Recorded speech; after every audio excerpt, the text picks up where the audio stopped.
¿Están listos? Hoy vamos a hablar de las 7 iglesias de Asia Menor. Yo sé que algunos acá no han leído ni siquiera la historia. Gracias. Wow. Ok. Antes de entrar ya con todo, vamos a dar gracias a Dios. Tenemos algunas visitas en medio de nosotros. ¿Cuánto se alegra cuando hay visita? Amén. Vamos a dar la bienvenida a Vidalia Gutiérrez. ¿Quién es Vidalia Gutiérrez? Ponte de pie, por favor, no tenga pena. O si no, nomás levanta tu mano si guste. Ok. Queremos decirte bienvenida en este lugar. Es casa de Dios, donde se enseña la palabra de Dios. Y fue Dios que puso en tu corazón de asistir a este lugar. Así que Dios tiene una bendición para ti, por la cual, ¿qué dice la iglesia? Pero dale palma al Señor. También Abraham Ramos. ¿Quién es Abraham Ramos? Oh, el niño, mira. Dios te bendiga. Que Dios algún día te va a usar poderosamente. Así que también dale palma al Señor y al niño que está en medio de nosotros. Amén. Qué bendición que haya visita. Gloria al Señor por esto. Amén. Sabemos que va a venir más visita. Amén. Bueno, ahora sí, entramos. 2 capítulos cubra las 7 iglesias de Asia Menor. Ahora, Asia Menor hoy se conoce como la Turquía. Asia Menor en aquella época era una ciudad muy interesante. Entonces las 7 iglesias que aparecen en los 2 capítulos existieron en una ciudad que se llama Asia. Le llamamos Asia Menor. Y hoy quizás el tiempo no nos va a permitir de entrar, ver con detalle, porque no quiero irme corriendo, sino que quiero primero dar la introducción de estas 7 iglesias, para que podamos ver en qué contexto estamos. Cuando estudiamos por libro, carta por carta, hay 4 cosas que se estudian. Número 1, por ejemplo, donde yo vivo, yo no sé también donde usted vive. Si la Biblia hubiese escrito en quiché un ejemplo, y ahora que yo soy de acá, yo tendría que estudiar el trasfondo cultural de quiché, el trasfondo político, religioso, económico, y todo tiene que ver eso. Así, cuando se escribieron las cartas o los libros de la Biblia, siempre estudiamos lo que es el trasfondo cultural, religioso, político. De eso es que vamos a ver el trasfondo de Éfeso, que es la primera la iglesia de Asia. Entonces, pero para entrar en la introducción, yo tengo que ver o explicarles lo que es la era apostólica y lo que es la era patrística. Si yo pregunto, ¿han escuchado de eso? Algunos van a decir que no, pero por eso estamos acá, para enseñarles, y también ustedes hacen el esfuerzo de venir y aprender y poder crecer juntos en el conocimiento de la palabra. Cuando viene un lobo disfrazado de oveja, ustedes van a identificar porque están entrenados en la palabra de Dios. Porque hay muchos lobos que han salido del mundo y se entran en la iglesia y la gente ni cuenta se da. Pero ustedes que van a ser entrenados en la palabra, enseñados en el evangelio y en la doctrina del evangelio y la doctrina de la palabra, entonces cuando viene alguien a enseñar otra cosa que no tiene nada que ver con la Biblia, usted rápido va a identificar. Porque de eso se trata la iglesia. Ok. La era apostólica. El Espíritu Santo, ¿en qué año vino? Cuando Cristo ascendió al cielo. Entonces ese momento, después que Él dijo a los discípulos que Él se iba a ir, pero entre pocos días viene la promesa. O sea, Jesús aparece 40 días después de la resurrección, aparece a los discípulos, los llama y los convoca y les da instrucción. Entonces eso ocurrió en lo que le llaman el Pentecostés. En el hebreo el Shavuot. Nosotros lo conocemos como el día de Pentecostés. Entonces esa es una fiesta que los judíos lo celebraban desde la antigüedad. Pero en eso es que vino el Espíritu aproximadamente en el año 30, al año 33 después de Cristo. Ahí comienza la iglesia primitiva a avanzar con el evangelio y avanzar con el reino. Entonces lo que le llaman la era apostólica, los apóstoles murieron martirizados de muchas formas, de mucha manera. El apóstol Pedro murió crucificado de boca para abajo. El apóstol Pablo fue decapitado en Roma y él murió en el año 68 después de Cristo, bajo el imperio de Nerón, el más conocido como el perverso de Nerón. Entonces el último apóstol que quedó vivo y que murió de anciano, después que fue enviado a la isla de Patmos y regresa aproximadamente en el año 100, al año 110, el apóstol Juan regresa y llega en Asia Menor. O sea, Juan estuvo en ese lugar, lo que hoy le vamos a explicar, en Asia Menor. Juan estuvo allí. Pero cuando murieron los apóstoles, cuando murieron todos, entonces comienza lo que es la era patrística. Usted dirá, ¿qué es eso, hermano? Ponga atención. La era patrística se le conoce cuando mueren los apóstoles. Entonces ellos dejaron enseñado a los discípulos. Hay uno más conocido. Por ejemplo, voy a poner una ilustración. Vamos a suponer que el hermano Gaspar es Juan, es el apóstol Juan.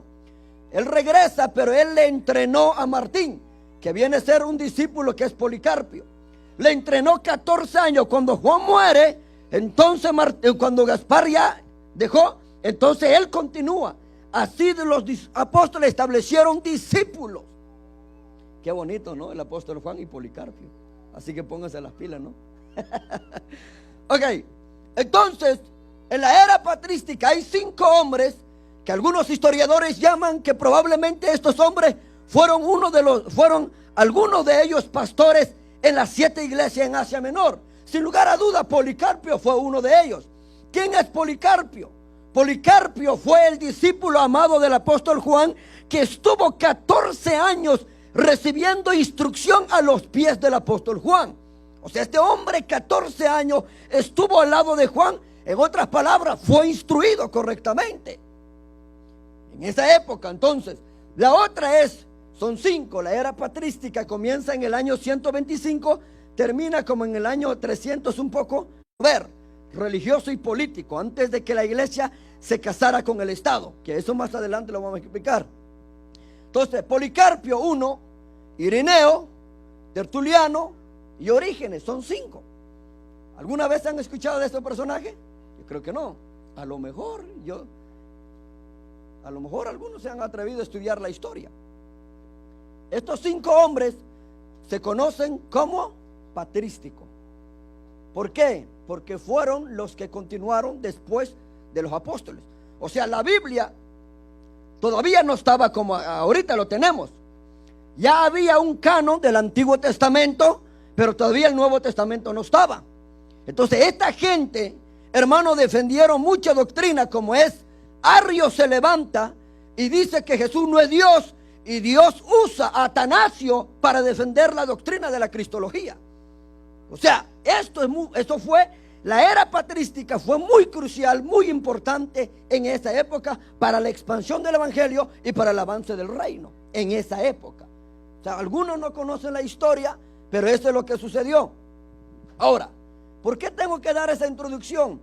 Porque probablemente algunos de estos 5 patrísticos formaron parte como pastor de estas 7 iglesias de Asia Menor.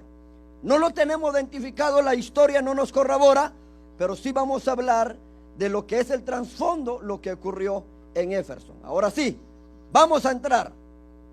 Éfeso, vamos a leer un verso nada más, capítulo 2, verso 1 de Apocalipsis. ¿Ya lo tienen? Ok, dice: escribe al ángel de ¿qué? Escuchen. Solo este verso no nos va a dar tiempo a explicar, porque tengo que explicar el trasfondo de esta iglesia. Al ángel de la iglesia. Para muchos teólogos y eruditos piensan que están hablando de un ángel, un ser incorpóreo.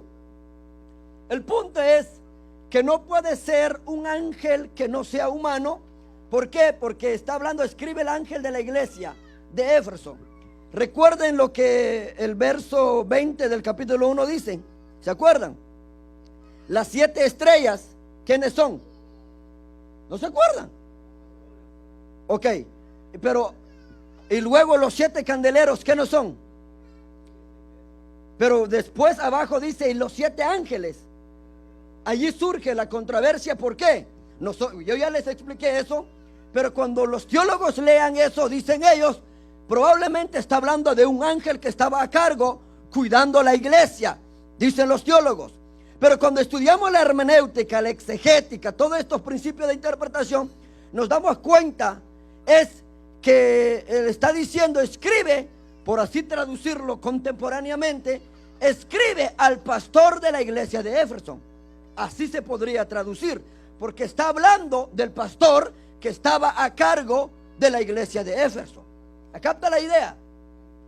Esto dice que tiene, ahora, hay 7 iglesias y hay 7 cartas. ¿Quién escribe las cartas? ¿Quién escribe las cartas? No, Juan vio la visión. Pablo. No, no estamos hablando de Pablo. Aquí no entra Pablo. Ok, presta atención. Hay 7 iglesias y hay 7 cartas. Pero para que tenga una idea, Jesús está diciendo a Juan, Juan envía las 7 cartas a las 7 iglesias que están en Asia Menor. O sea, Jesús, el dueño de todo, pasa una inspección en las 7 iglesias. Ahora Jesús tiene algo que decir a cada uno de esas 7 iglesias, por la cual él escribe, él dice a Juan, escribe esto. O sea, Jesús tiene que enviar una carta para cada iglesia. ¿Capta la idea? Porque voy a preguntar, quiero que capte la idea. El punto es a captar. Ok. Después de muchos años que esas iglesias estaban fundadas, establecidas, Jesús pasa una inspección. Ahora Jesús tiene algo que decir a las 7 iglesias, por la cual él tiene que enviar una carta para cada iglesia. Tú trabajas en restaurante, ¿no? ¿Usted también, hermano? ¿Por qué? Quiero usar esa ilustración. A la mayoría trabaja en restaurante. Yo trabajé 4 años en un restaurante cuando estaba en el seminario, porque me gustó el horario. Soporté porque qué calor adentro, y ahí cocinando uno. Bueno, el punto no es eso. ¿Verdad que en los restaurantes llega una inspección para revisar cómo está el restaurante? ¿Sí? La pregunta es, ¿qué pasa si a la hora del que llega la inspección lo dejan un papel en la ventana o en la puerta del restaurante y lo ponen en B? ¿Qué pasa? A ver, los que trabajan en restaurante, no me diga. Es un anuncio que encontraron muchas cosas malas. Quizás hay carne podrida, la comida no es buena y todo. Cuando dejan B, es un anuncio que el restaurante en cualquier rato lo van a cerrar. ¿De verdad? Porque el inspector encontró quizás carne o los ingredientes pasado, vencido. Entonces de allí observa todo. Cuando yo trabajaba en restaurante, todo el mundo cuando llega dice inspección. Todos tenemos que poner gorra, todo bien uniformado, lavado, guantes. Y cuando no hay inspección, la gente trabaja como quiera. Pero cuando llega eso, hasta de verdad miran el vencimiento de mayonesa, todo. Porque saben que si el inspector encuentra una falla, lo pueden cerrar el restaurante. ¿Sí o no? Pero ¿qué pasa cuando lo ponen en A? Y cuando ponen a y le dan 100, a ese restaurante es limpio, es muy higiénico y todo. Entonces hay cosas buenas de ese restaurante. Pero cuando lo ponen en B, noticia mala. Significa que encontraron cucaracha o lo cualquier. Por eso los restaurantes lo mantienen limpio. Hay restaurantes que mantienen una higiene impresionante. Yo trabajé en uno que cualquier cosita se cae, hay que limpiarlo rápido. No quieren, va todo bien limpio. Por eso ese restaurante mantenía su reputación al 100. ¿Por qué estoy hablando usando esa ilustración? Porque Jesús ahora va a pasar una inspección a las 7 iglesias. Escuche, una inspección a las 7 iglesias. Jesús encontró cosas buenas en cada uno, solo hay uno. Esmirna estaba tan mal que Jesús no dijo nada bueno de esa iglesia. O sea, Jesús va a pasar una inspección y ahora él pasa la inspección y ahora dice a Juan, Juan, escribe lo que ves y envía esta carta a cada una de estas 7 iglesias. Ahora, ¿quién está firmando la carta? Ahora, a ver si ya me captaron la idea. ¿Quién está firmando la carta? Por esto dije, no quiero correrme. No, vamos a tener que venir con Éfeso la otra semana porque me falta entrar en la introducción de la historia. Escuche, ¿qué pasaría si Jesús pasara la inspección de la iglesia Palabra de Vida? ¿Qué diría Jesús de nosotros? Porque eso es lo que pasó con Éfeso. Él pasó la inspección a la iglesia. Jesús mantuvo un patrón, encontró cosas buenas de la iglesia, encontró cosas malas de la iglesia. Jesús le da un consejo, una advertencia y una promesa. 4 cosas que al rato, si el tiempo nos da, vamos a sacar el pizarrón para que usted vea. Escuchen, si Jesús pasara la inspección de esta iglesia, ¿qué diría de nosotros? Porque es lo que pasó que en Éfeso. Él pasó la inspección y observó cosas buenas de la iglesia y cosas malas. ¿Qué diría Jesús de nosotros? Diría Jesús: wow, esta iglesia que está en Jefferson Town es una iglesia adoradores, son adoradores. O diría: no, esta iglesia algunos vienen a dormir. ¿Qué diría Jesús de nosotros? Solo piense, hermano, piense. Diría: wow, estos hermanos cómo me aman, de verdad sacrifican su tiempo, sufran hambre con asistir a mi casa, tienen hambre de mí. ¿Qué diría Jesús de nosotros? Porque eso es lo que pasó con Éfeso. Él pasó la inspección de la iglesia de Éfeso. ¿Qué diría Jesús de nosotros? ¿Qué buenos predicadores hay ahí? ¿Qué diría Jesús de nosotros? Piense.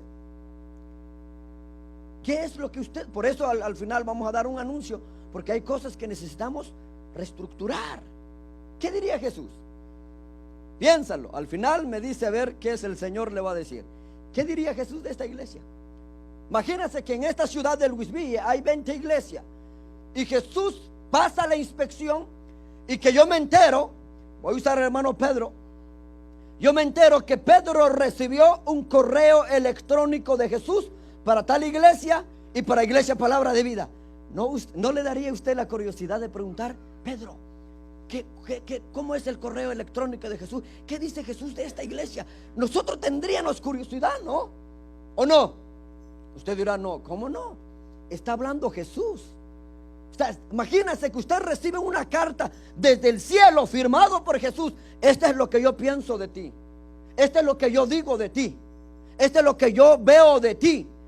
Wow, hermano, yo creo que usted no dormiría una semana pensando, porque imagínese que viene un correo electrónico firmado por Jesús: Alberto, este es lo que yo pienso de ti, este es lo que yo veo de ti, en esto estás mal, en esto es mal. Imagínese, hermano. ¿Se ha puesto usted a pensar que el Señor sabe eso de usted? Lo único que hace falta es que envíe una carta, así como envió a los Efesios para nosotros. Pero para esto dejó la revelación bíblica. Este es lo que pasó. Pasó la inspección y la iglesia de Éfeso se encontró en falla. Ahora sí, voy a entrar a la historia ahorita. Quédense, ¿están aquí? Ya se fueron. Ok. Las características de cada una de estas iglesias son descritas muy intimadamente, puesto que habían más de 7 iglesias en aquella época. Escuchen, Jesús en Asia había muchas iglesias, pero Él solo escoge 7, porque esas 7 iglesias representan el número perfecto de Dios. Pero estas 7 iglesias representan el periodo de toda la iglesia durante 2 milenios de historia. Ahora, quiero que aprendan eso, que la iglesia, las 7 iglesias de Apocalipsis de Asia Menor, hermanos, representan toda la historia de la iglesia universal. Algunos dirán: no, escuchen. 7 eran consideradas el número perfecto, por lo tanto representa a todas las iglesias en los días de Juan, pero también en la interpretación de cada iglesia como representando a cierto periodo en la historia de la iglesia. O sea, cada una de esas iglesias representó un periodo en la historia de la iglesia universal. ¿Se capta la idea?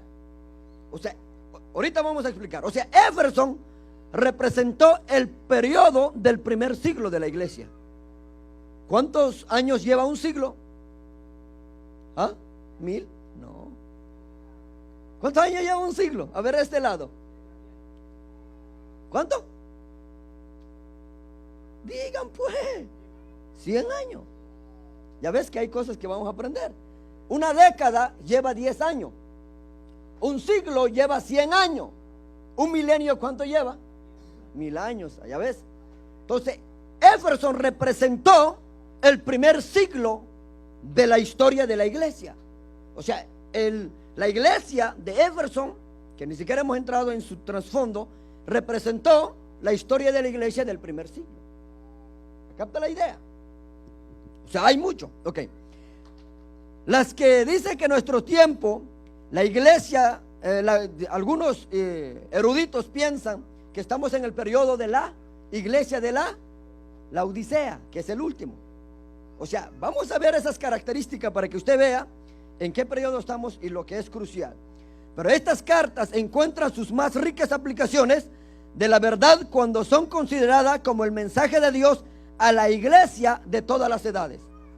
Escuchen, encontramos la riqueza de la enseñanza que Jesucristo tiene para toda la iglesia en general de todas las edades. O sea, cada iglesia describe un periodo de la iglesia, pero cada iglesia tiene ciertas características que lo vamos a ver y vamos a aplicar una, por la cual, ahora, Jesús pasa la inspección. Recuerden qué significa, recuerden que de su boca de Jesús salía una espada. ¿Qué representa la espada? No. Sí, pero recuerden que sus ojos como fuego representa el espíritu escudriñador, pero de su boca salía una espada. Es juicio, exacto. Ya ves, juicio. Entonces Jesús ahora está a punto de pasar como un juicio a las 7 iglesias, al mismo tiempo disciplinarlo. O sea, Jesús está a punto de pasar un juicio a las 7 iglesias. Escuchen esto, luego voy a explicar. El juicio de Cristo contra las 7 iglesias. Éfeso probablemente fue la madre de todas de las otras 6 iglesias. O sea, Éfeso fue primero. Y las 7 iglesias, Jesús pasó la inspección a cada iglesia. Ahora, Éfeso pertenecía a una de las 4 ciudades más grandes de Roma. Escuche, cuando nosotros viajamos a Éfeso, tú puedes ver que ahí estaba Alejandría, Antioquía de esa época, y después se encuentra Éfeso. Éfeso era muy comercial, tenía un puerto donde la gente entraba a tener comercio en Éfeso. O sea, Éfeso es una ciudad muy reconocida. Pero vamos a ver el trasfondo de Éfeso. ¿Quién fundó la iglesia? Aproximadamente la iglesia de Éfeso probablemente tenía como 35 o 40 años de fundación. Escuche, la mayoría de los historiadores confirman que probablemente el apóstol Pablo es el que fundó la iglesia de Éfeso en su tercer viaje misionero. La pregunta es, ¿por qué creemos que fue? Porque encontramos en el libro de los Hechos, en su capítulo 18, allí vamos a encontrar cuando Pablo llega en su primer viaje misionero, en su tercer viaje misionero. Entonces, cuando Pablo llega y Pablo encuentra cómo era la ciudad de Éfeso cuando Pablo llegó. Ahora sí, ¿cómo era la ciudad?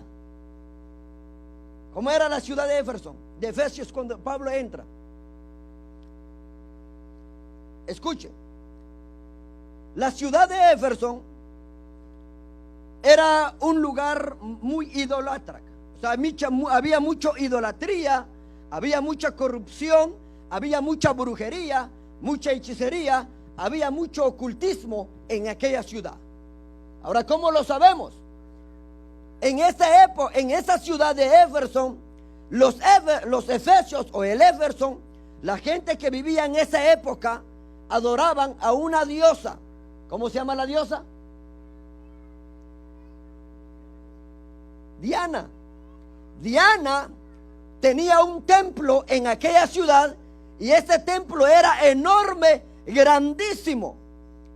Y la diosa Diana, en otros lugares, hermano, el mundo siempre ha existido idolatría. Siempre ha existido idolatría.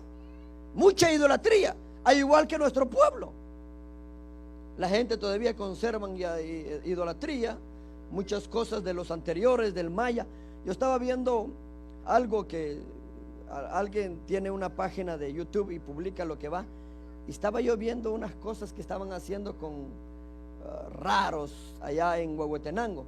pero la manera que estaban, dice, incluyendo, tienen un día donde dan adoración, dice, a la madre tierra, a la madre naturaleza, un montón de cosas. Son creencias místicas, son creencias, y mucha gente recuperó lo que los mayas hacían antes, idolatría. Entonces en Efesios había una diosa que adoraban, se llama Diana. Cuando Pablo llega, la gente comienza a rechazar el evangelio. Vamos a ir, ahora sí, hermanos, ¿dónde están? Vamos a ir en Hechos, capítulo 19, verso 19. Vamos a ver un poco el trasfondo de Éfeso y luego entraremos a ver unos detalles. ¿Qué dice? Mira. Estamos viendo el trasfondo religioso de Éfeso.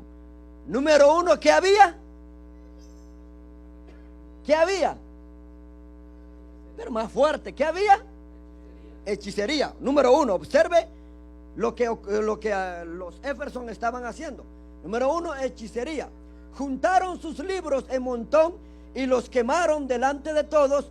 Cuando calcularon el precio de aquellos libros, resultó un total de 50,000 monedas de plata. Era mucho dinero. O sea, los hechiceros en aquella época usaban libros de magia. Era un negocio para ellos. Pero cuando Pablo llega y predica el evangelio, comienzan a quemar. Verso 20. Estamos viendo el trasfondo de Éfeso, cómo era. Así la palabra del Señor crecía y se difundía con poder arrollador. ¿Sabe qué es lo que a nosotros nos hace falta en el día de hoy para que se acabe, para que podamos impactar la generación que está hundido en la idolatría? Nos falta, ¿dónde está? Nos falta esto. Pablo no entró como nosotros, hermano, con sueño. Pablo se enfrentó a brujo, hechicero en Éfeso. ¿Y cómo logró Pablo establecer una iglesia allí? La mayoría de los historiadores dicen, era difícil fundar una iglesia en Éfeso porque había mucha brujería, mucha inmoralidad, hermano, mucha hechicería. Era difícil. Pero para un hombre como Pablo, no. O sea, era muy difícil. Al igual que ahorita. Yo recuerdo, se me olvida, allá en Nueva York, se me olvida el lugar, no creo que es Manhattan, en Nueva York o algo así. Había muchos pandilleros que los pastores no podían entrar a predicar el evangelio. De verdad, había muchos pandilleros en California, hermano, muchos pandilleros, y era casi imposible, ni la policía entraba en esa ciudad. Pero entró un hombre con una unción poderosa, era un hombre usado por Dios, llamado David Wilkerson. Ganó a muchos, a miles y miles de pandilleros para la gloria del Señor. Es que solo podemos entrar si tenemos el poder de Dios, poder del Espíritu, para predicar con poder y autoridad. Porque para enfrentarse a un brujo, a un hechicero, hermano, usted no puede ir con esos que nosotros apenas caminamos espiritual, ni hemos orado. Pero para Pablo, no.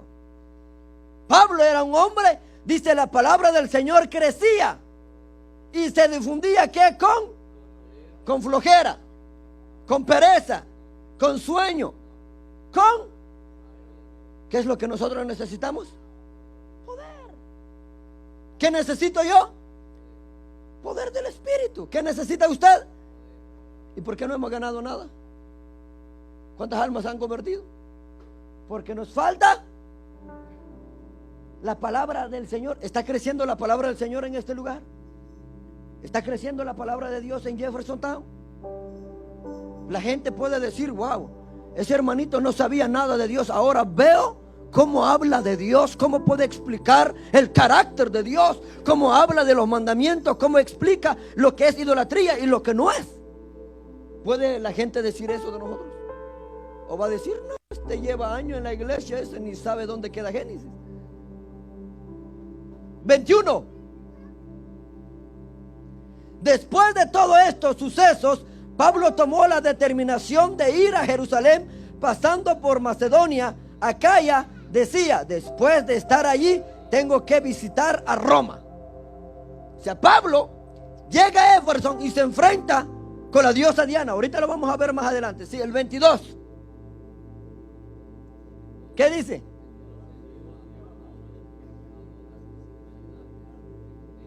Resalta el 23. Ahorita, resalta el 23 allí. Porque aquellos días se produjo un gran disturbio a propósito del camino. Recuerden que el pastor Carlos nos ha explicado que antes nos llamaban el camino.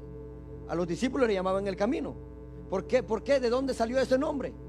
A ver, estudiantes de teología, ¿de dónde salió ese nombre? Porque el capitán de la iglesia dijo: yo soy. Ya ves que sí es fácil interpretar la Biblia. Ok, camino grande, que es un disturbio. ¿Usted ha visto las manifestaciones que hacen la gente? ¿Usted ha visto las manifestaciones que hacen en Guatemala? La gente muere, tira, quebra botella, un montón de cosas. Entonces cuando Pablo llega a predicar, entonces ahora los brujos hechiceros, se ve su ganancia amenazada. Entonces se produjo un disturbio, dice 24. Y Plantero, llamado Demetrio, Plantero, escuche, usted va a ver quién es este personaje. Es una persona, no es una ciudad. Plantero, llamado Demetrio, que hacía figuras en plata de templo de Artemisa. Artemisa tiene que ver con lo que era la construcción del templo de la diosa Diana. Proporcionaba a los artesanos no poca ganancia. O sea, haciendo muñecos de la diosa Diana, ¿ganaban qué mucho? No, pero no solo, no poca. O sea, si quitamos esto, sí, poca ganancia, pero este no poca. O sea, no es poquito, ganaban mucha ganancia, porque esta palabra nos está saltando mucha ganancia, no poca ganancia. Escuche, o sea, había mucho dinero haciendo muñeco. Pero hay cosas que vamos a observar. 25. Los reunió con otros obreros del ramo y les dijo: compañeros, ustedes saben que obtenemos buenos ingresos de este oficio. ¿Cuál era el oficio de esa persona? A ver, yo quiero que aprendan a interpretar Biblia. Lo que quiero es que se convierten en buenos cristianos. Yo también quiero ser un buen hijo de Dios, un buen expositor de la palabra. Escuchen, ¿cómo se llamaba el personaje que leímos en el verso 22? Regresa al 22. Regresa al 22. No, 23 creo. Ok. Platero, llamado. Ok. Platero y Demetrio convocó a otros que hacían la imagen de la diosa Diana de barro. Los convocó. Oigan, ustedes saben que hay buena ganancia en eso, dice él. No se lo olvide, Platero y Demetrio. Ahora sí venga hacia el 25, donde estábamos. Los reunió con otros obreros de ramo y les dijo: compañeros, o sea, había mucha gente haciendo muñeco. Ustedes saben que obtenemos buenos ingresos de este oficio. ¿Cómo era el oficio de ellos? Hacer muñecos. Escuche. Verso 26. Les consta además que tal Pablo, mira. Ahora ya conspiran. Mira, tal Pablo ha logrado persuadir a mucha gente, no solo en Éfeso. ¿Cómo se llama la primera iglesia de Apocalipsis? ¿Se dan cuenta quién es el que llevó el evangelio en Éfeso?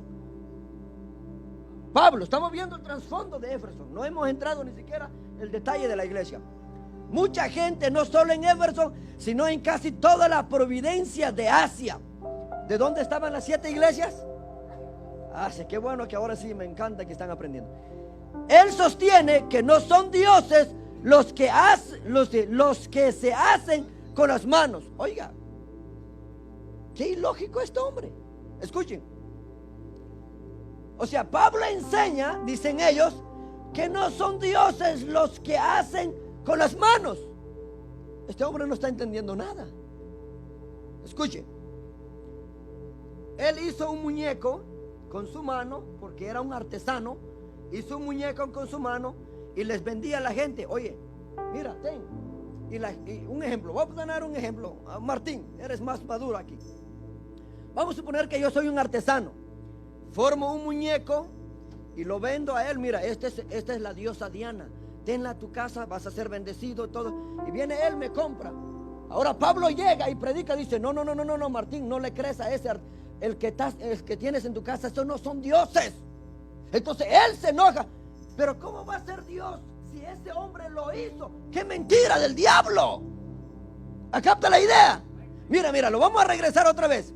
Dice, ahora, le consta además que tal Pablo, o sea, Pablo llega y predica en Éfeso, ha logrado persuadir a mucha gente, no solo en Éfeso, sino en casi toda la provincia de Asia. O sea, todo, Pablo predicó en todo. Ahora él dice, él sostiene que no son dioses. Y la verdad, Pablo dijo la verdad, ¿sí o no? ¿Son dioses los muñecos? Este hombre... Pero es que hermano, escuchen bien, el diablo es tan mentiroso que tiene engañado a mucha gente. La gente pensaba que son dioses. Y Pablo dice, no son dioses. Entonces él se enoja. Señor, ¿cómo va a ser Dios? Tú lo formaste, lo hiciste, eres el artesano. ¿Cómo va a ser? Por lógica, no entiende la lógica. ¿Ustedes entienden la lógica? ¿Cómo va a ser Dios este muñeco? ¿Acá está la idea? Por eso, cuando nosotros venimos a Cristo, toda esta basura lo tiramos porque no son Dios. El diablo ha mentido y ha engañado a mucha gente. Solo hay un Dios.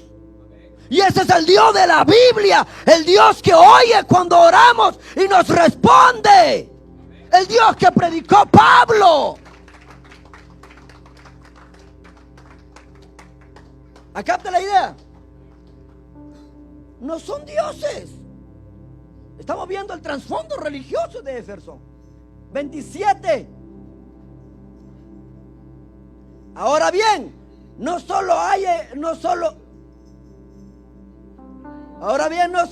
el peligro de que se desprestigie nuestro oficio. ¿Qué significa desprestigiar? ¿Alguien sabe qué es desprestigiar? Mira, no solo que se desprestigie nuestro oficio. Voy a poner en palabras prácticas. No solo está poniendo mal nuestra obra, nuestro negocio. O sea, no solo se desprestigie, es poner mal, en ridículo algo. Eso se llama desprestigiar. Cuando usted habla mal de una persona enfrente de otro, usted lo está desprestigiando, poniendo mal a esa persona enfrente de otro. Por eso es que nosotros enseñamos, no hables mal de tu hermano, aunque no te cae bien, ámalo. Pero la Biblia dice, si no ama a tu hermano, ¿cómo piensas amar a Dios? Pero no va a entrar en ese asunto. Nuestro oficio, sino también de que el templo de la gran diosa Artemisa, había un templo que viene a ser Diana, porque escuchen, Artemisa le llaman acá, atrás y adelante le llaman Diana, es lo mismo, sin ofender a nadie, pero hay mucha gente que tiene sus muñecos, en una ciudad se llama otra cosa, en otra ciudad se llama otra cosa, pero es la misma, solo que con diferentes nombres. Es lo mismo que pasaba en Éfeso. En otro lado le llamaban la diosa Diana, otro la gran diosa Artemisa, pero es la misma. Entonces, sea menospreciado y que la diosa misma, a quien adora toda la providencia de Asia y el mundo entero. ¿Cuántos adoraban a esta diosa Artemisa? Toda la O sea, voy a poner en otras palabras, si estuviéramos en esa época, podrían decir, está en peligro la gran diosa Artemisa, a que adora todo Kentucky, un ejemplo. Así estaba pasando providencia, todo Asia y el mundo entero. O sea, la diosa no era cualquiera. La gente lo adoraba como diosa. Mira cómo el diablo está mentiroso. ¿Por qué no hay un sabio que hubiese abierto los ojos? Hasta que llegó Pablo, y Pablo derrumbó todo eso. Sea despojada de su divina majestad. Oiga, ¿entiende usted esta palabra? lo consideran divina, que significa algo santo, algo sagrado. Pero ¿cómo va a ser sagrado un muñeco? ¿Se dan cuenta que el diablo es tan astuto que ha engañado a mucha gente? Lo bueno es que usted, el Señor le ha abierto sus ojos. Hacia el mundo entero sea despojada de su divina majestad. ¿Qué es majestad? Poder absoluto. Oiga, lo llaman majestad. ¿Se dan cuenta cómo el diablo engaña a la gente? 28. ¿O ya no hay 28? Sí, hay. ¿Qué dice?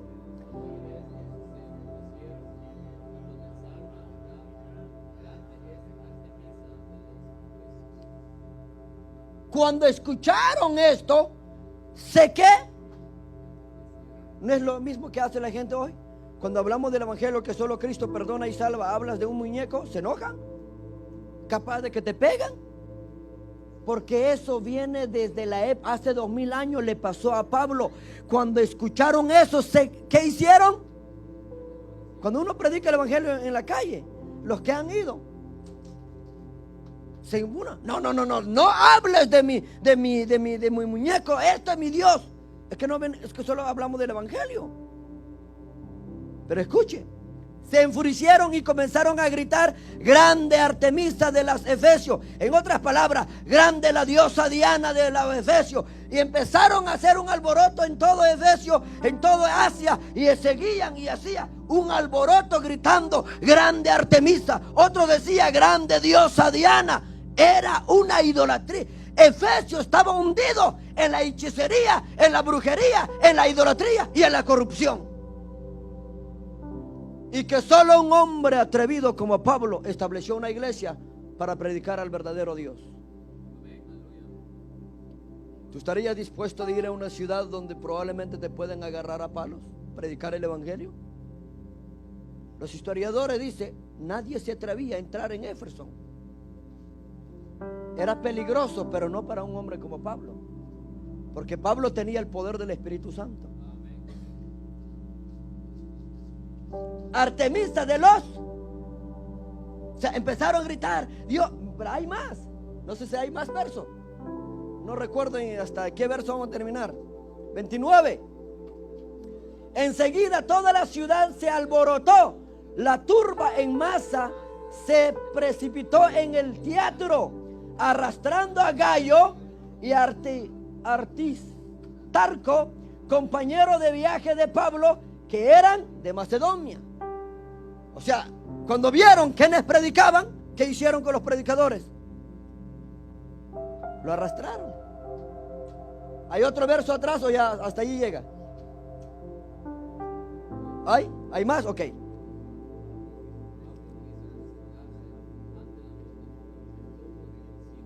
No lo permitieron. 31.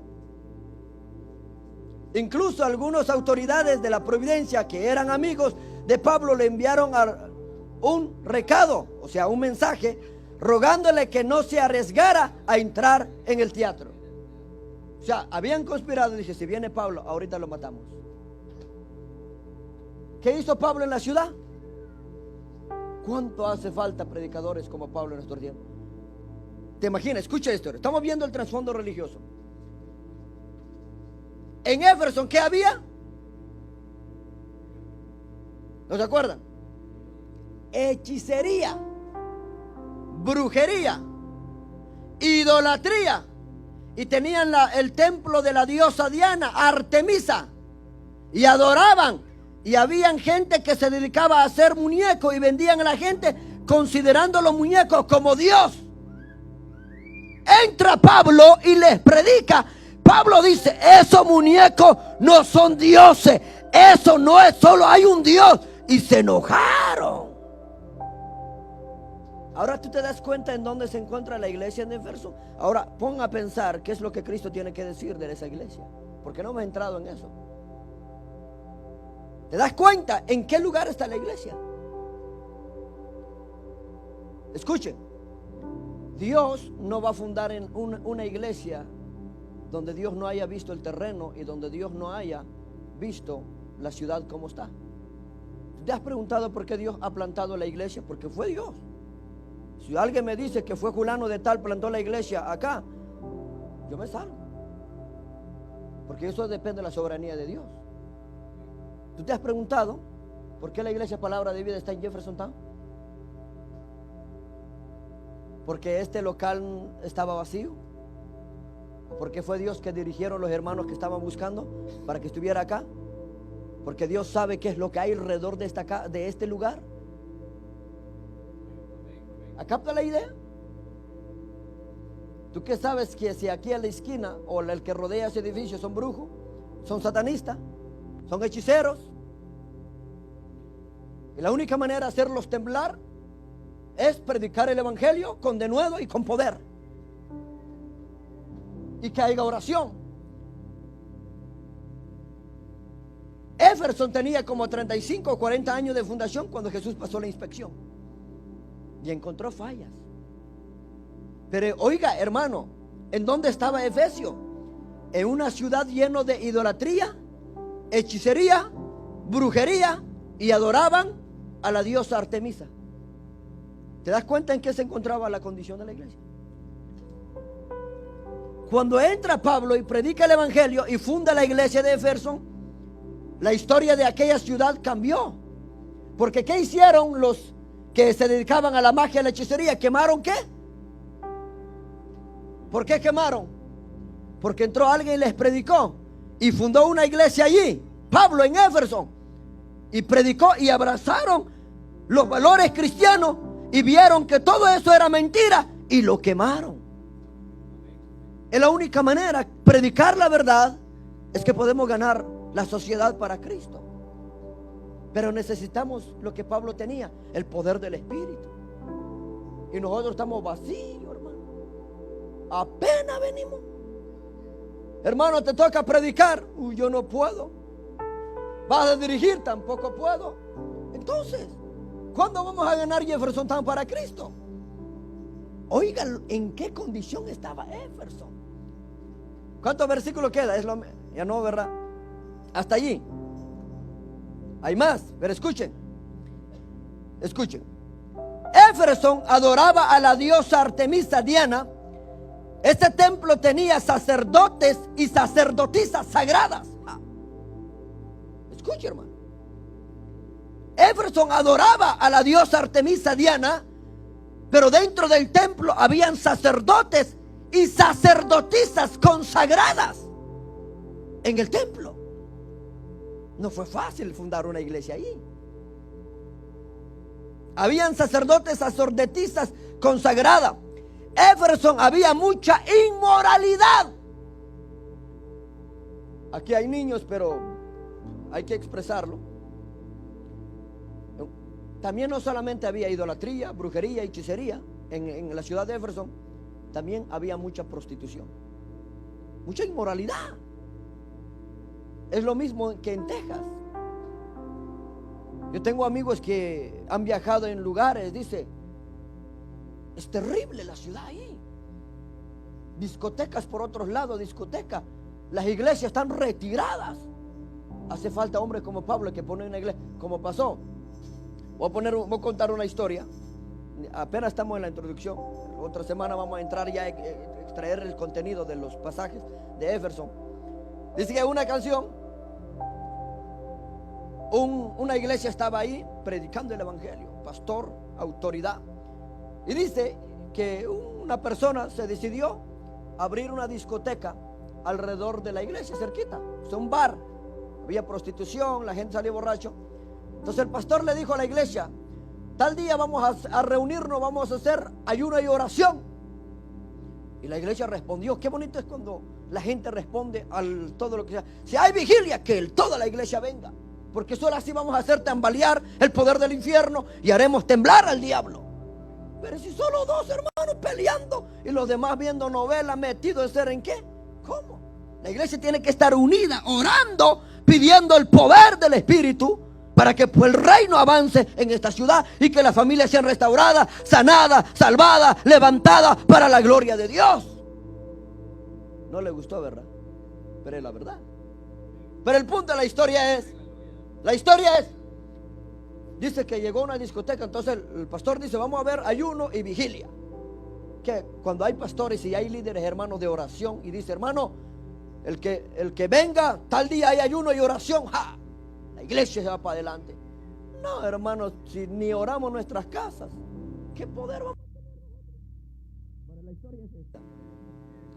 Y dice que la discoteca y todo, entonces el pastor dijo: vamos a orar para que el Señor envíe un rayo, que parte un rayo a esta discoteca y fuera de acá.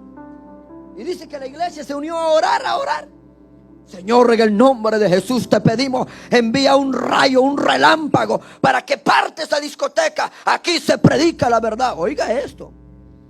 Y dice que y el dueño de la discoteca escuchó a la iglesia orando y se turbó.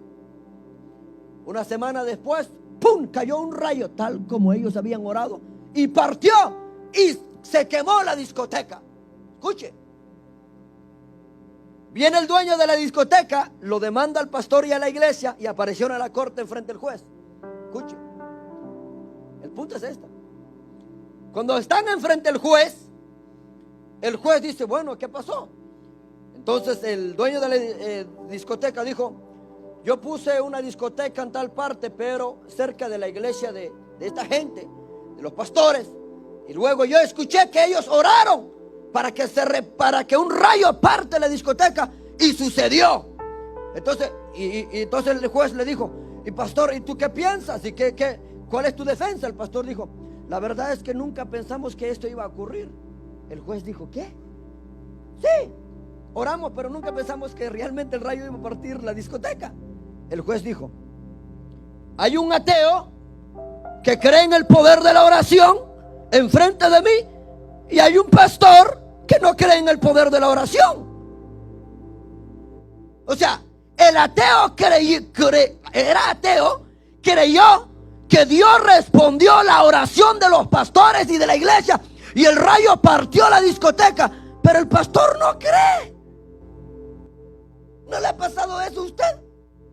Que usted ora por un milagro, pero no cree. Oramos, pero a veces no creemos lo que oramos. Hay gente: Señor, quiero que me uses. Ok, hermano, te toca predicar. No, yo no puedo. ¿Por qué estás orando que el Señor te use? ¿Cómo Dios te va a usar si no entras en acción? Acá está la idea. Oramos, pero no creemos en el poder de la oración. ¿Cuánta gente ora y no cree lo que ora? Cada palabra que salga de tu boca orando, crea lo que Dios va a responder. Oramos y no creemos. El juez dijo: qué terrible es esto. Un ateo cree en el poder de la oración, el pastor no cree. Así hace mucha gente. Hermano, el poder, Señor, úsame, dame la unción de tu espíritu. Hermano, quiero que canta. No puedo, hermano. Entonces, no crees en lo que oras. Créalo. Si te dice vas a dirigir, si estás bautizado y casado, amén. Si has orado, el Señor te va a usar. Cree lo que oras. ¿Están aquí? Ya se fueron. Pablo tenía fe. Entonces, ¿dónde estábamos? ¿Se dan cuenta? Había mucha inmoralidad. El trasfondo religioso, 18:24. Hechos 18:24. Dice: porque aquel entonces llegó a Éfeso un judío llamado Apolos, natural de Alejandría. Era un hombre ilustre y convincente, y en el uso de las escrituras. 25. ¿Cómo se llama ese hombre? Apolo, no se lo olvide. Había sido instruido en el camino del Señor con gran fervor. Hablaba, enseñaba con la mayor exactitud acerca de Jesús, aunque conocía solo el bautismo de Juan. ¿Cómo se llamaba ese hombre? ¿Cómo era? Descríbenos su característica. ¿Era un hombre así? Oh, no, es que yo no hablo español. ¿Cómo era ese hombre? Regresa al 24. Llegó un judío llamado Apolos, natural de Alejandría, cerca de Éfeso. Era un hombre ¿qué? Convincente en el uso de las... Era elocuente en la Biblia. Era un hombre cuando hablaba, explicaba con exactitud. Era un hombre que sabía mucho de Biblia y la gente quedaba impactada. ¿Se dan cuenta? No era cualquier hombre. Y convencente. O sea, ¿qué significa convencente?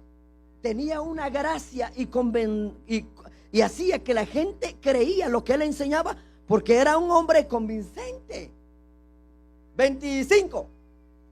Había sido instruido en el camino del Señor con gran fervor. Hablaba, enseñaba con mayor exactitud acerca de Jesús. Con mayor exactitud. No, cuando yo leo eso, exactitud, yo pregunto, ¿usted puede hablar con exactitud acerca de Jesús? Un ejemplo, si alguien le pregunta, ¿usted es cristiano? Sí. ¿Amas a Jesús? Sí. ¿Me puedes hablar de Jesús? ¿Quién es Jesús? ¿Tú puedes explicar a Jesús a la gente? ¿Se dan cuenta? Este hombre dice, hablaba con exactitud. Tú puedes dar textos bíblicos de la divinidad de Jesús y de su naturaleza humana. Este hombre hablaba con exactitud, pero no conocía del todo, aunque conocía solo el bautismo de Juan, o sea, le faltaba. Pero ese le dejamos por otro lado porque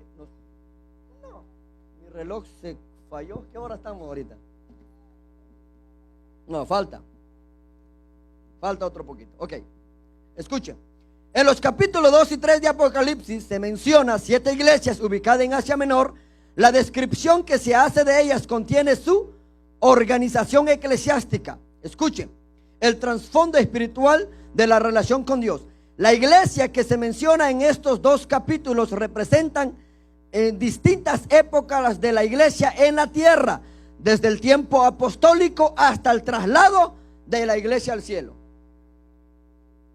O sea, estas 7 iglesias representan la iglesia desde la época apostólica hasta el traslado de la iglesia.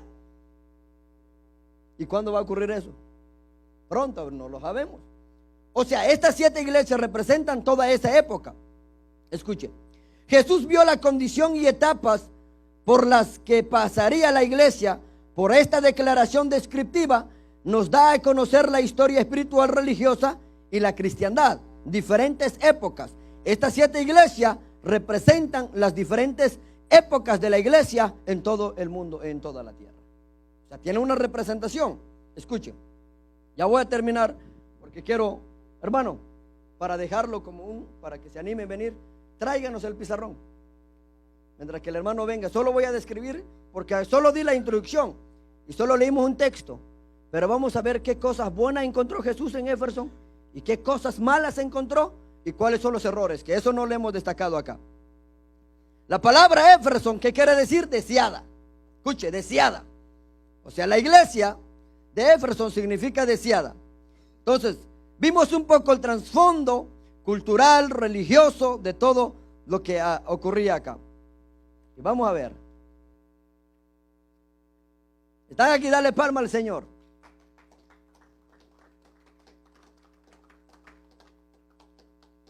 Ya tiene una idea del trasfondo religioso.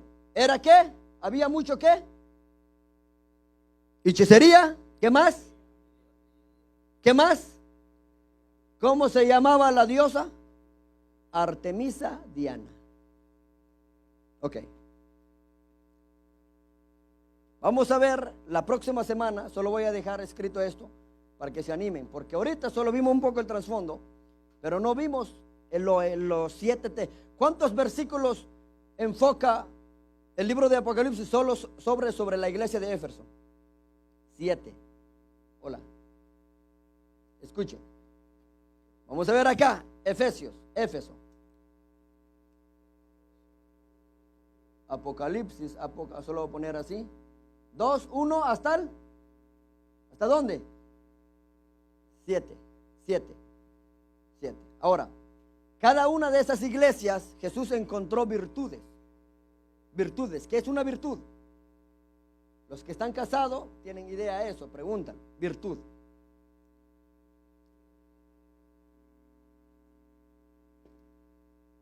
¿Qué es virtud?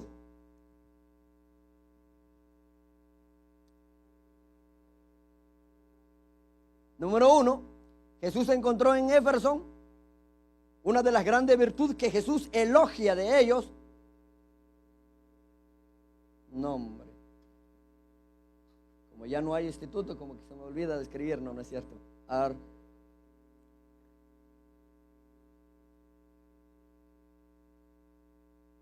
Número uno, no falta la otra semana, porque eso va a definir si nosotros estamos haciendo lo que la iglesia de Éfeso hacía o no. Ardo. Ahora, si Jesús pasara la inspección de la misma manera que pasó a Éfeso, ¿podría Él encontrarnos en arduo trabajo en su reino? ¿Qué piensan? ¿Podría Jesús decir, iglesia palabra de vida, yo conozco tus obras, tu arduo trabajo? ¿Podría Él decir eso de nosotros? Jesús está elogiando. No falte la otra semana. Otro virtud Jesús elogia, la paciencia de Éfeso.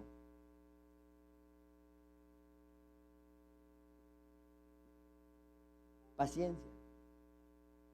Jesús está elogiando. Otro, rechazo a los malos. ¿A poco hay malos en la iglesia?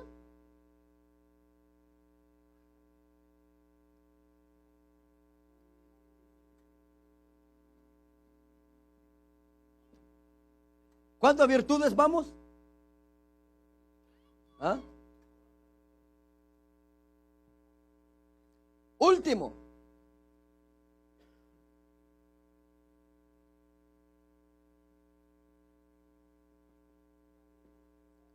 Uno, dos, tres, cuatro, cinco. 5 cosas Jesús elogió de la iglesia de Éfeso. Pero ahí vienen los errores, condiciones y promesas. Jesús está observando la iglesia bajo un patrón. Número uno, Jesús está elogiando a la iglesia, lo que han hecho bueno. Después viene Jesús, lo que han hecho mal. O sea, eso lo vamos a ver la próxima semana. Por favor, no falten. Vamos a definir virtud de la iglesia, el arduo trabajo, en qué consiste el trabajo de la iglesia, la paciencia de la iglesia, el rechazo a los malos. ¿A qué se refiere a los malos? Y perseverancia. En esto, la mayoría de nosotros hemos fallado. Hay gente que empieza la vida cristiana hoy, se bautiza y echan gana un rato y luego dejan de congregarse. ¿Sabe por qué? No es porque no nacieron de nuevo, sino porque los afanes de este mundo los ahogan. Cuando miran el cheque es de 1,000 a la semana y luego dice, wow, si me meto otros 2 Umbertayan que no voy en la iglesia este día, me va a salir mi cheque 1,300. Y poco a poco el trabajo lo consume y al fin se alejan de la iglesia. ¿De verdad? Esto es lo que pasa en este país. Cuando miran, wow, 1,200 y metí 5 Umbertay esta semana y si me quedo el domingo otros 2 horas y justamente es hora de servicio. Pero la otra semana voy en la iglesia. El siguiente semana mira igual y así se apartan del Señor. Hay que tener cuidado, porque en cualquier momento el Señor viene y yo tengo que estar perseverando. Esto ha fallado la iglesia. Bueno, aquí terminamos. Solo puse una ilustración que la otra semana vamos a usar pizarrón. Para usted vea lo bueno que hizo la iglesia y lo malo que hizo. Y vamos a identificar los falsos profetas y los nicolaitas. Solo vamos a leerlo. La otra semana yo lo voy a explicar. Solo vamos a leerlo. Apocalipsis capítulo 2 y aquí terminamos. Solo vamos a leerlo y quiero que la iglesia lo lea. 2:1, empezamos con 2:1. Escribe el ángel de la iglesia de Éfeso, dice, esto dice el que tiene las 7 estrellas en su mano derecha y se pasea en medio de los 7 candelabros de oro. ¿Quién se paseaba? No solo olvídale cómo empecé. Jesús entró en Éfeso, inspeccionó las 7 iglesias y ahora dice Juan, quiero que escribe 7 cartas y envía una carta a cada iglesia. Ahora Jesús tiene algo que decir a las 7 iglesias, porque Él dice, mire, pero por eso la otra semana voy a explicar. 2, conozco tus obras. ¿De qué obras? Lo voy a explicar la otra semana. Tu duro trabajo, es lo que ya puse acá, porque del texto lo saqué esto. Perseverancia. Sé que no puedes soportar a los malvados. O sea, habían entrado malvados en la iglesia. Y que has puesto a prueba a los que dicen ser apóstoles. Vamos a hablar de apóstoles. Si hay o no hay. Pero no lo son. El mismo texto lo dice. Has descubierto que son. ¿Cómo puede la iglesia descubrir que son falsos? Lo vamos a ver la otra semana. 3. Has perseverado y sufrido. Ahora, esa es la cosa buena que Jesús quiere decir. Pero eso lo vamos a explicar la otra más. Perseverado y sufrido por mi nombre sin desanimarte. Escuche. 4. Sin embargo, tengo en tu contra, o sea, cosa mala que han hecho. Ahora Jesús dijo, yo te voy a decir lo malo que has hecho. Que has abandonado tu primer amor. Ay, papá, lo van a explicar. No hagan falta, hermano, invite más gente. 5. Recuerda de dónde has caído, arrepiéntate y vuelve a practicar las obras que hacías al principio. Si no te arrepientes, quitaré de su lugar tu candelabro. ¿Quiénes son estos, dijimos? ¿Ah? Ok, escuchen eso. Iré y quitaré su candelabro. Jesús está diciendo, si no te arrepientes, cerraré la iglesia. Wow. O sea, en el otro texto dice que Jesús abre puerta y cierra puerta. Que no. O sea, tenemos que ver eso. Estas iglesias, hermano, nos va a enseñar mucho acerca de la condición de la iglesia actual. No hagan falta. Quitaré de su lugar tu candelabro. O sea, quitaré la iglesia. Ya no es útil. Wow, es peligroso esto. 6. Pero tienes a tu favor que aborreces a las prácticas de las. ¿Quiénes son estos? Venga la otra semana y sabrá. Las cuales yo también, la iglesia lo aborreció y Jesús lo que. O sea, aquí, ahí van bien. 7. El que tenga oído, que oiga lo que el Espíritu dice a las iglesias. El que salga vencedor, le daré derecho a comer del árbol de la vida que está en el paraíso de Dios. Hermano, yo sí les animo, si va a trabajar, pide permiso. Esto va a ser crucial. ¿Qué es lo que Dios dijo cuando sacó a Eva y a Adán en el huerto de Edén? El hombre es uno como de nosotros, no vaya que toca el árbol de la vida y sea como. Dios dijo, fuera. Vamos a hablar del árbol de la vida. ¿Qué es eso? ¿Es una metáfora? ¿Es un árbol? ¿Qué es eso? Árbol de la vida que está en el. ¿Dónde está? ¿Dónde está el árbol de la vida? O sea, para que yo tenga vida tengo que llegar al paraíso de. Y si no llegas. ¿Se ha puesto? Esta enseñanza a ser poderosa. Hasta aquí llegamos. Que Dios los bendiga. Amén. No falten. Dale palma al Señor.